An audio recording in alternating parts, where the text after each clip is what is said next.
오늘의 말씀 욥기 17장 6절부터 16절 말씀. 하나님 아버지의 수요일 아침 이 시간에도 주님의 은혜를 한 마음으로 주 앞에 나갑니다. 이 시간에도 우리 모두에게 말씀을 통해 하나님의 음성을 들려주옵소서. 예수님 이름으로 기도합니다. 아멘. 할렐루야. 성교 성도 여러분, 오늘도 하나님의 은혜와 평강이 가득한 하루가 되시길 축복합니다. 오늘 우리에게 주는 하나님의 말씀은 욥기 17장 6절에서 16절까지의 말씀입니다. 사람은 희망하는 존재입니다. 사람은 희망 없이 한순간도 살아갈 수 없습니다. 모든 일이 실패로 돌아설 때에도 긍정적인 앞날에 대한 희망이 있다면 그것이 그 사람의 심장을 뛰게 해주고 시련을 이기게 해줍니다. 반대로 사람은 희망을 잃으면 앞으로 나갈 의지를 잃어버리고 맙니다. 오늘 본문의 욥이 바로 그런 체제 가운데 있었습니다. 욥은 친구들에게서 돌이켜 다시 하나님께 호소합니다. 6절, 하나님이 나를 백성의 속담거리가 되게 하시니 그들이 내 얼굴에 침을 뱉는구나.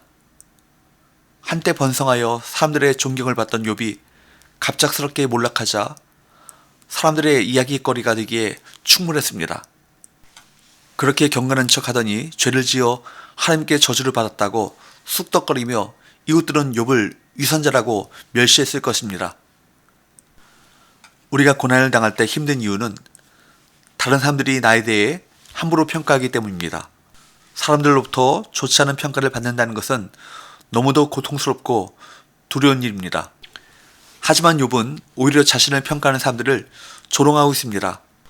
왜냐하면 자신들은 정직한 자들처럼 욥의 상황을 보면서 놀라고 경건한 자들처럼 욥의 불경건에 의분을 내고 있지만 정작 그들은 의롭지도 지혜롭지도 않기 때문입니다.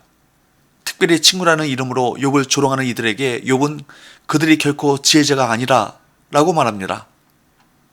성도는 자신이 죄인이며 고난과 불행이 언제든지 나에게도 찾아올 수 있다는 사실을 기억해야 합니다. 그럴 때 우리는 쉽게 다른 사람의 죄와 불행을 판단하지 않을 것입니다. 예수님은 죄인으로 고난당하고 죽어가는 우리를 동정하시고 구원하셨습니다. 그러므로 그리스도인은 조롱하고 비판하는 사람이 아니라 동정하고 구원을 절하는 자들이 되어야 할 것입니다.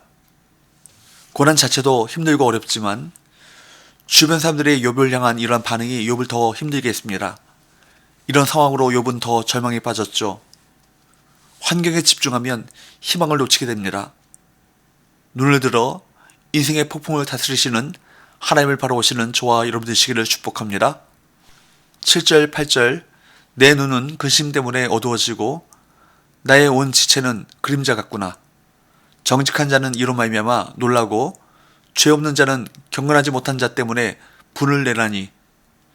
욥은 근심으로 인해 눈이 어두워지고 자신의 존재감이 그림자처럼 아무것도 아닌 것이 되었다고 말합니다.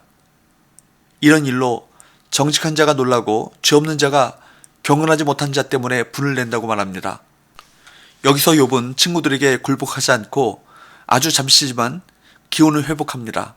9절, 그러므로 의인은 그 길을 꾸준히 가고 손이 깨끗한 자는 점점 힘을 얻느니라. 의인은 그 길을 꾸준히 가고 손이 깨끗한 자는 점점 힘을 얻을 것이다 라고 말한 것입니다.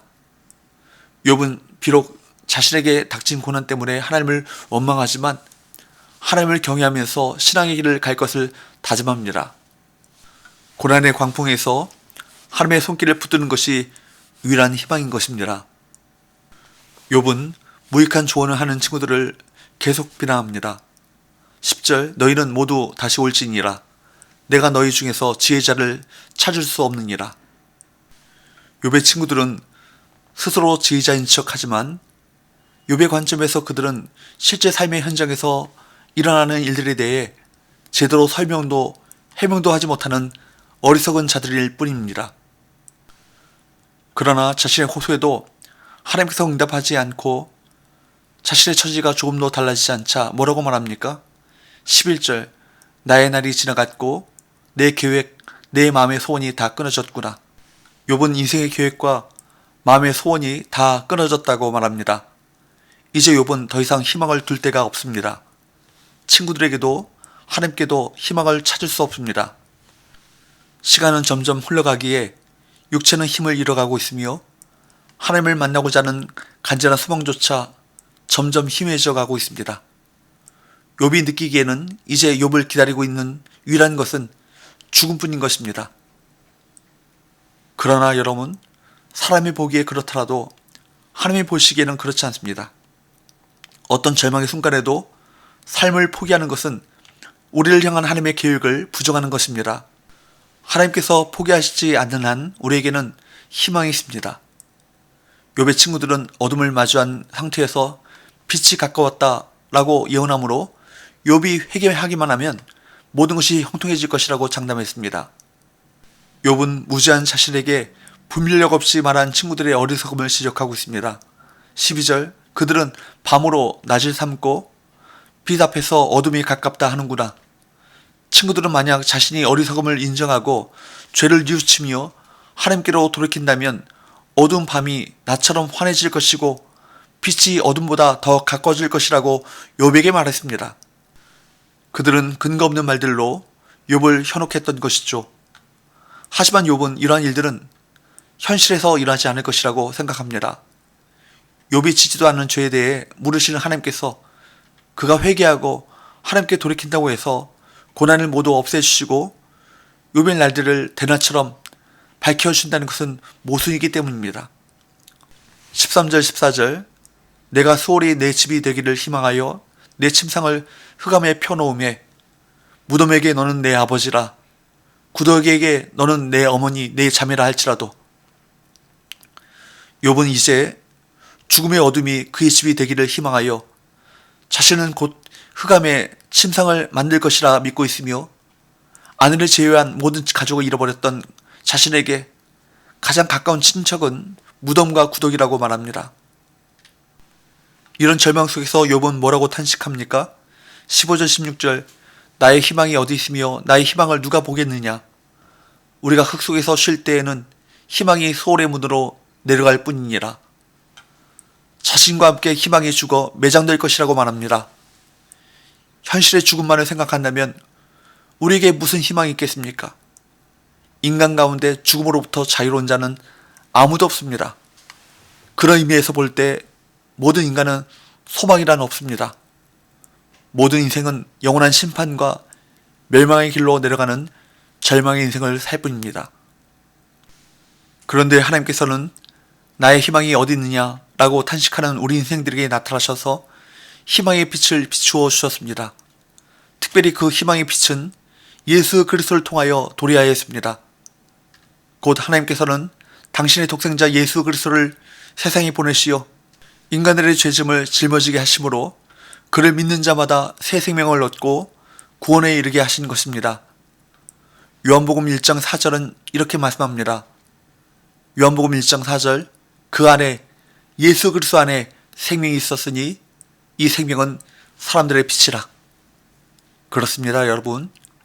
예수 그리스도를 믿는 자는 더 이상 죽음의 지배하에 놓이지 않고 생명 아래 놓이게 되는 것입니다. 죽음은 더 이상 예수 그리스도를 믿는 자를 주장할 수 없고 예수 그리스도를 믿는 자를 얽어매거나 좌절에 빠뜨릴 수 없습니다. 실로 주님은 무덤의 절망과 공포를 희망과 기쁨으로 바꾸어 주셨습니다. 바울의 선포를 한번 들어보십시오. 로마서 8장 1절 2절, 그러므로 이제 그리스도 예수 안에 있는 자에게는 결코 정죄함이 없나니 이는 그리스도 예수 안에 있는 생명의 성령의 법이 죄와 사망의 법에서 너를 해방하였습니다. 고린도전서 15장 55절, 사망아 너희 승리가 어디 있느냐? 사망아 내가 쏘는 것이 어디 있느냐? 물론 예수 그리스도를 믿는 성도라도 육신의 죽음에서 자유롭지는 못합니다. 한 번 죽는 것은 인생에게 정해진 일입니다. 그러나 중요한 사실은 성도의 인생은 죽음으로 끝나지 않는다는 것입니다. 요한복음 11장 25절, 예수께서 이르시되 나는 부활이요 생명이니 나를 믿는 자는 죽어도 살겠고, 그리고 주님께서는 이것을 보증하시기 위하여 친히 죽으셨다가 사흘 만에 부활하여 그 안에서 죽은 자들의 부활의 첫 열매가 되어주셨습니다. 그렇습니다. 우리는 죽으나 다시 살게 됩니다. 이것이 우리의 영원한 소망입니다. 우리는 결코 욥이 절망했던 것처럼 무덤에 내려가는 자와 같은 인생이 아닙니다. 무덤에 소망을 두고 살아가는 인생은 더더욱 아닙니다. 우리에게는 욥이 그토록 갈구했던 생명보다 더 참된 생명이 있습니다. 바로 예수 그리스도 안에서 누리는 영원한 생명, 영적 생명이 바로 그것입니다. 예수 그리스도 안에 있는 생명을 누리지 못하는 사람의 인생은 험한 탄식으로 끝날 수밖에 없습니다. 그러나 우리는 그리스도를 구주로 영접한 성도입니다. 영생을 약속하신 하나님을 믿는 이들은 큰 절망이 찾아왔을 때 참된 소망을 품고 끝까지 인내할 수 있습니다.